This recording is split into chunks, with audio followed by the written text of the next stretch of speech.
You are not allowed it. We will now start the CD. Do not open the booklet until the CD tells you to. IELTS listening, you will hear a number of different recordings, and you will have to answer questions on what you hear. There will be time for you to read the instructions and questions, and you will have a chance to check your work. All the recordings will be played once only. The test is in 4 sections. Write all your answers in the listening question booklet. At the end of the test, you will be given 10 minutes to transfer your answers to an answer sheet. Now turn to section 1 on page 2 of your question booklet.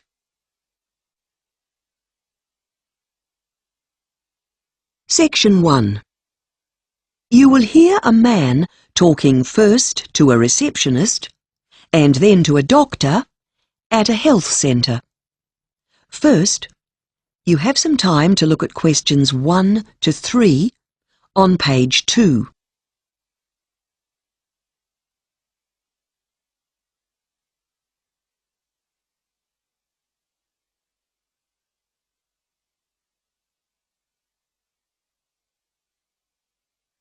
You will see that there is an example that has been done for you. On this occasion only, the conversation relating to this will be played first. Good morning. How can I help you? Yes, I'm a visitor to this area. I had a sporting accident a little while ago, and I'm still in some pain, and I wondered if I could see a doctor here. Certainly, sir. We can take you on as a temporary patient. I'll just take down some personal details. Can I start with your name? Yes, it's Peter. Peter Smith. The patient's name is Peter Smith, so Peter Smith has been written in the space. Now we shall begin. You should answer the questions as you listen, because you will not hear the recording a second time. Listen carefully and answer questions 1 to 3. Good morning. How can I help you? Yes, I'm a visitor to this area. I had a sporting accident a little while ago, and I'm still in some pain, and I wondered if I could see a doctor here. Certainly, sir. We can take you on as a temporary patient. I'll just take down some personal details. Can I start with your name? Yes, it's Peter. Peter Smith. Right, Peter. And where are you staying here? At 95 Cross Street. And the suburb? Walkley. That's Walkley. And can I have a contact phone number? It's 4689-5324. Thanks. Okay. If you'll just wait down there, the doctor will see you in a minute.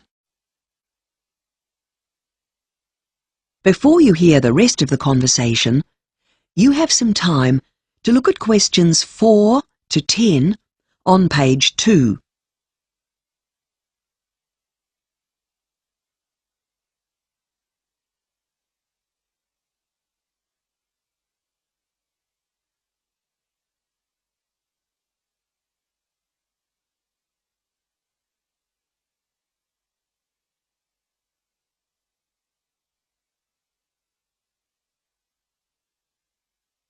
Now listen and answer questions 4 to 10.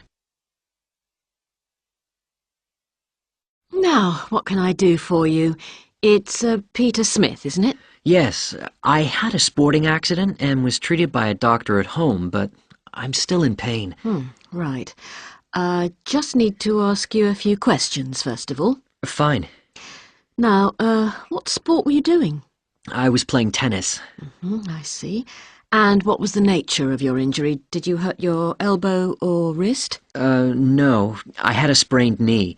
That was the original problem. Right. And when did this happen? It was 3 weeks ago now, so that was June 18th. Fine. And you say you had medical treatment? Yes, the doctor said I didn't need an x-ray or anything, and he just told me to use an ice pack. An ice pack. Fine. Yes, and I've been using a walking stick to help me get around. Right, now what problems are you experiencing at the moment? Are you having any problems walking? Well, I can walk okay, but I still can't go upstairs, so I've been sleeping downstairs. Now, you say your knee still hurts? Well, no. Actually, it's recovering nicely. It's my back that's hurting me now. It really aches at night, and I can hardly sleep. Well, there's a few different things I can suggest for that. Great. First, you should put your stick away, as that's probably the source of the problem. It'll be making you unbalanced. Oh, really? I wish I'd known. After that, I can prescribe you something to relax the muscles in your back. Oh, sorry to be difficult, but I've had something like that in the past, and there were lots of side effects, and I had to stop taking it. Can you recommend anything else? Well, yes, we do have a leaflet showing some exercises you can do to help yourself at home. If you do them every day, they'll soon be effective. Great. I'll do that. That is the end of section 1. You now have half a minute to check your answers.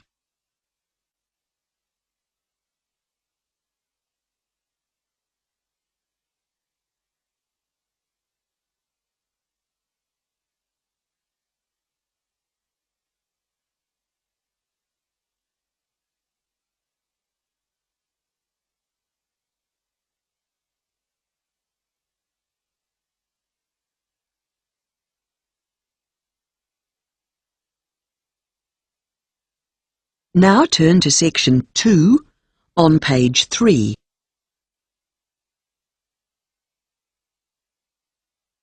Section 2. You will hear a radio announcer describing a city in New Zealand called Gisborne. First, you have some time to look at questions 11 to 16 on page 3.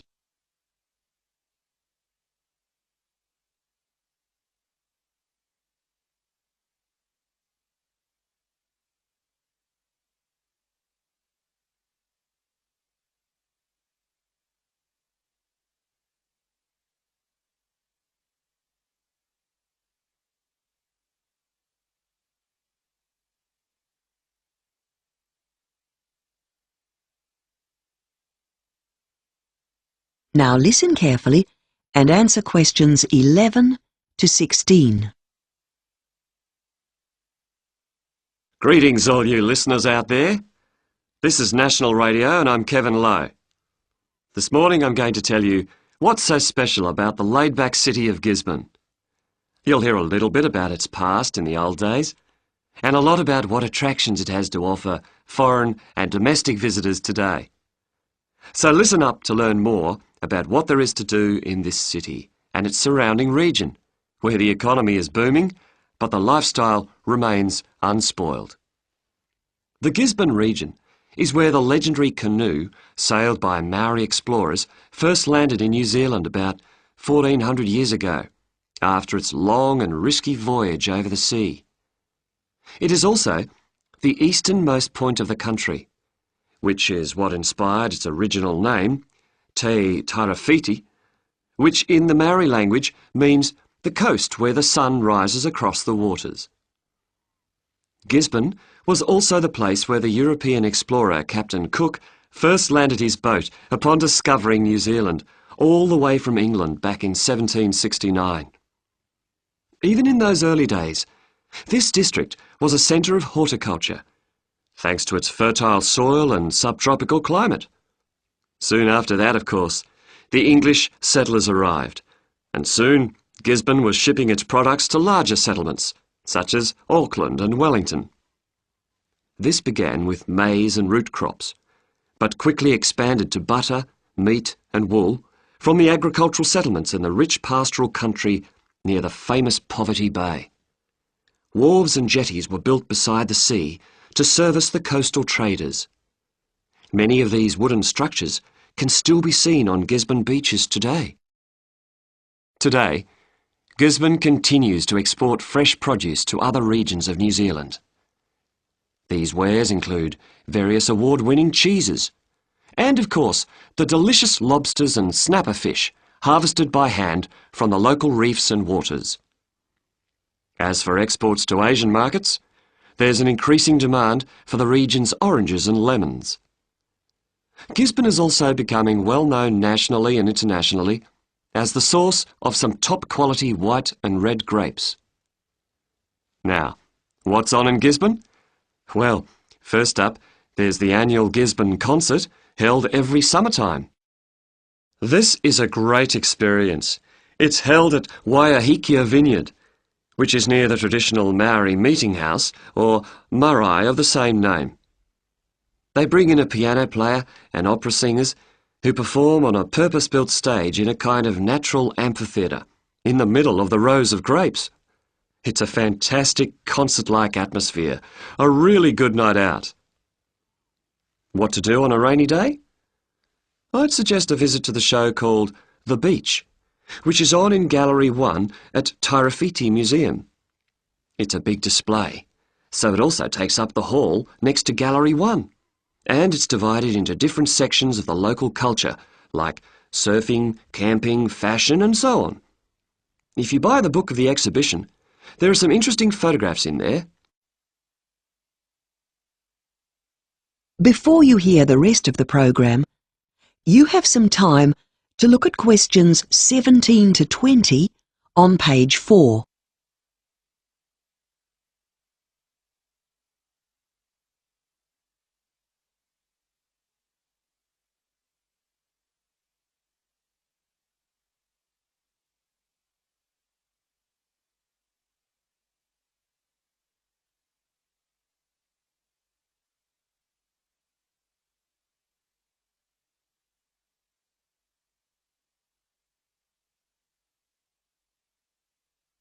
Now listen and answer questions 17 to 20.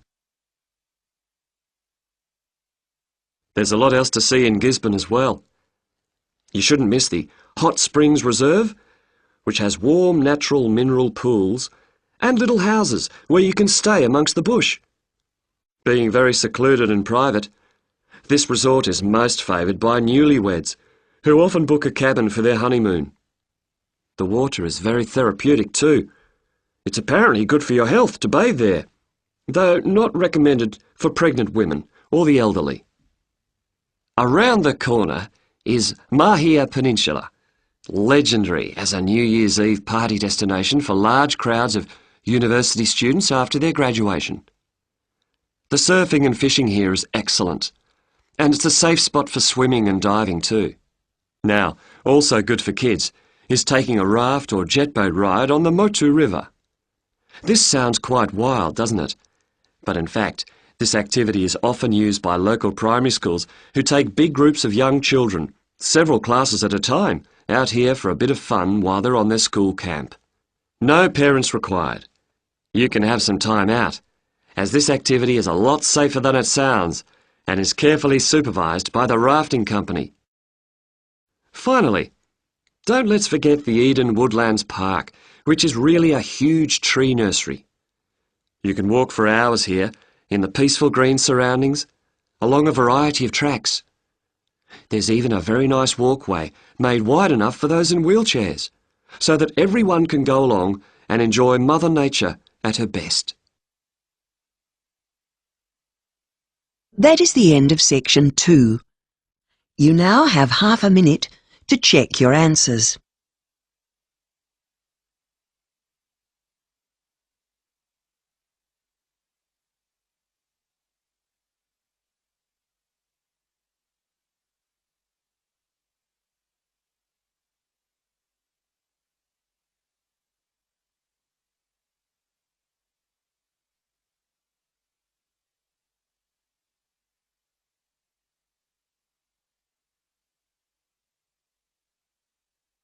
Now turn to section 3 on page 5.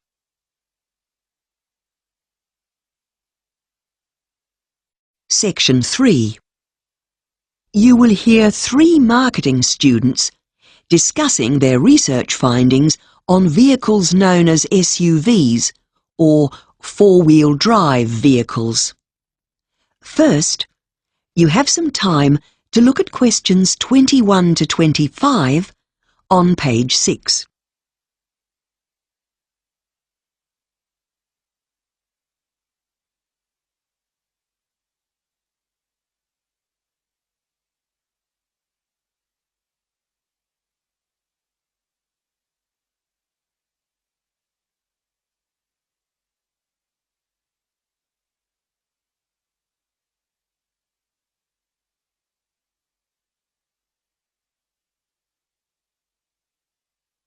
Now listen carefully and answer questions 21 to 25.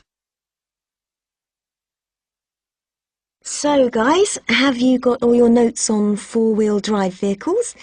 Shall we go through what we have each found and think about how we'll put it together for next week's marketing seminar? Yeah, sure. Let's start with what these cars were originally designed for. Oh, I've got something on that here. Well, four-wheel drives, or sports utility vehicles as they are officially known, SUVs for short, were originally designed for off-road use by people who need to get to remote areas out in the bush, for instance. But the interesting thing is that they're actually sold now to a lot of people who just use them in cities, so they make quite different use of them. OK, then maybe we should make a list of their advantages, shall we? So, one thing is that they're good for commercial use, OK? How about also saying utilitarian rather than luxurious? So you're not paying out for unnecessary luxuries. OK, what else? Well, they have increased engine capacity, and they're also heavier, so suitable for towing large loads. So is this why so many people buy them then? Well, no, they seem to have become fashionable now for rather different reasons. Research carried out by automobile clubs shows that people buy them for business because of the sort of image they project.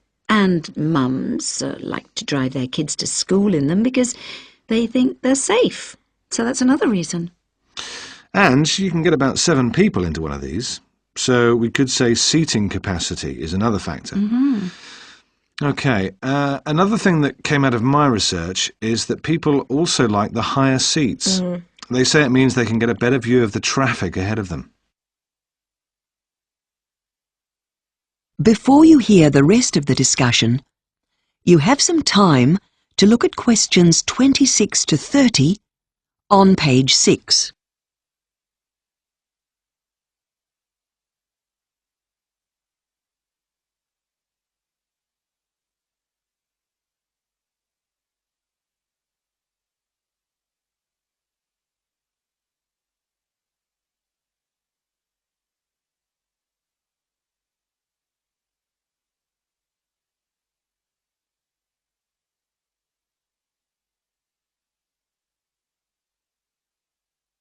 Now listen and answer questions 26 to 30.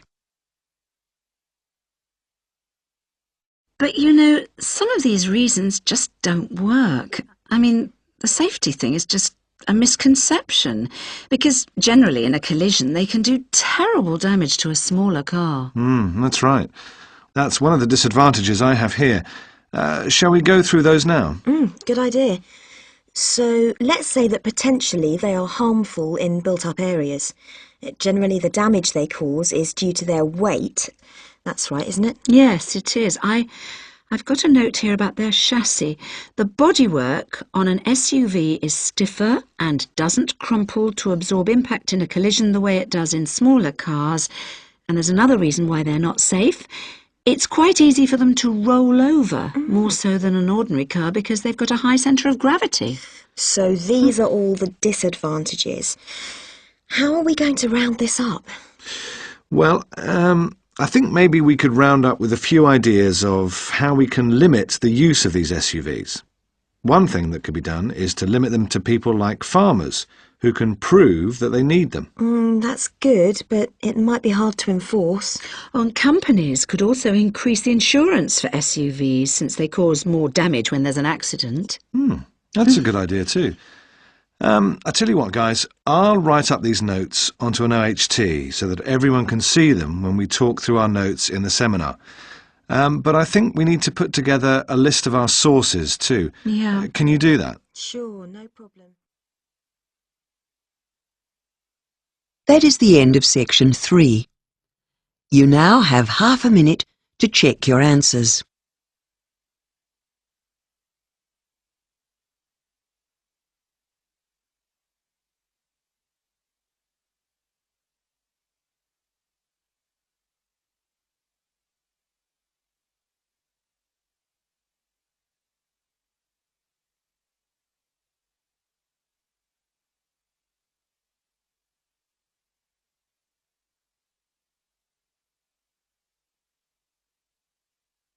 Now turn to section 4 on page 7.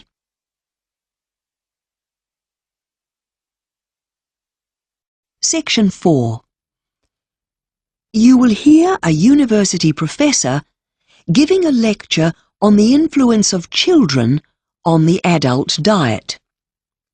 First, you have some time to look at questions 31 to 40 on pages 7 and 8.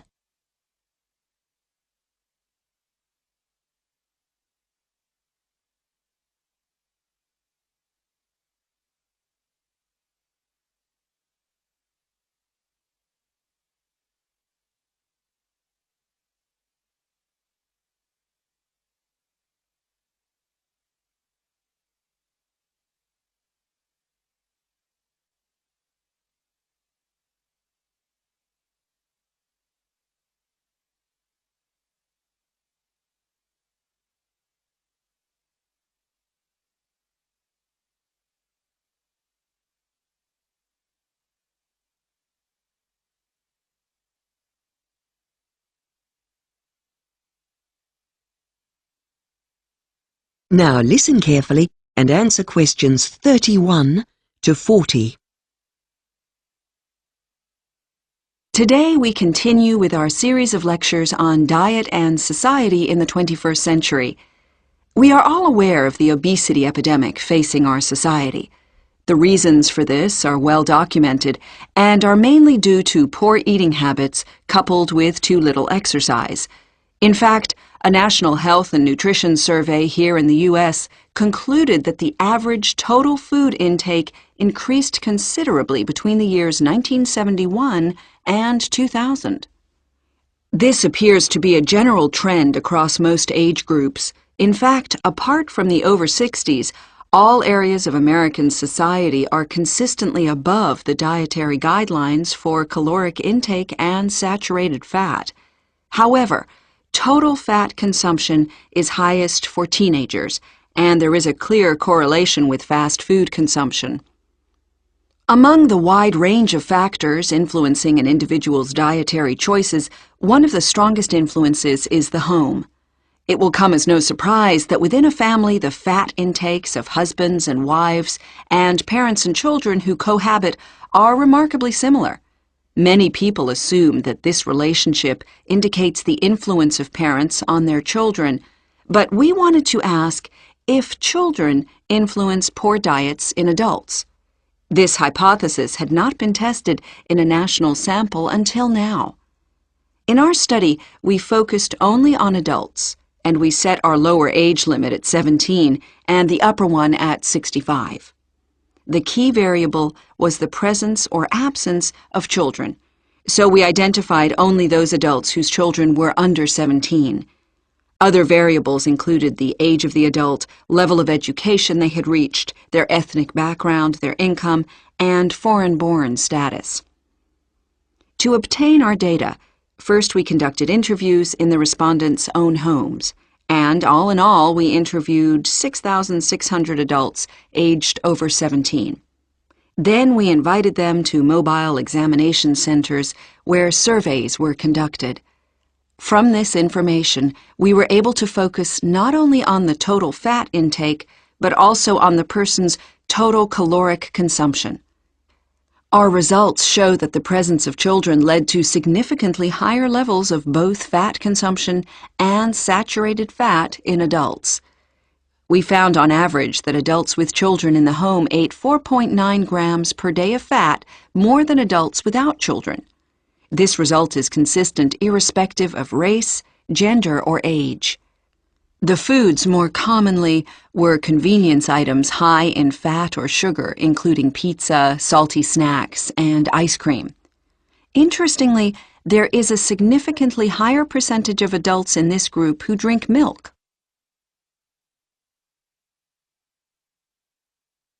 There are many explanations for this increased fat intake. Hectic schedules where parents try to balance work, family, and leisure put time at a premium.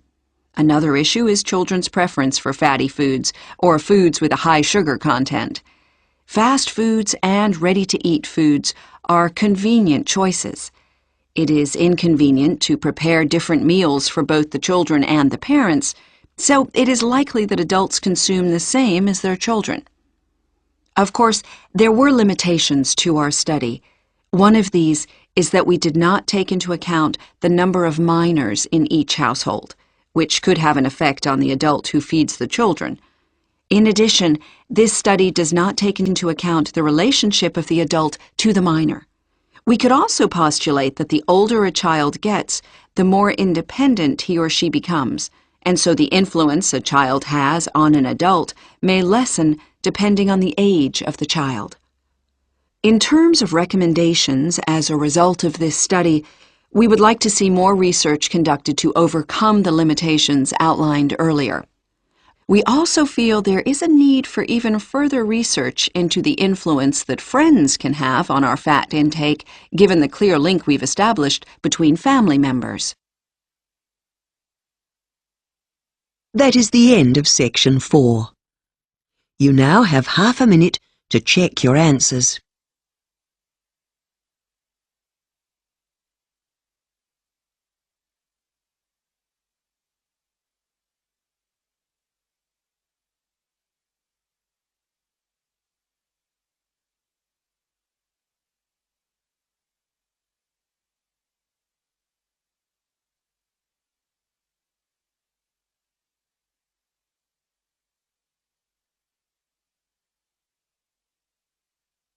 That is the end of the listening test.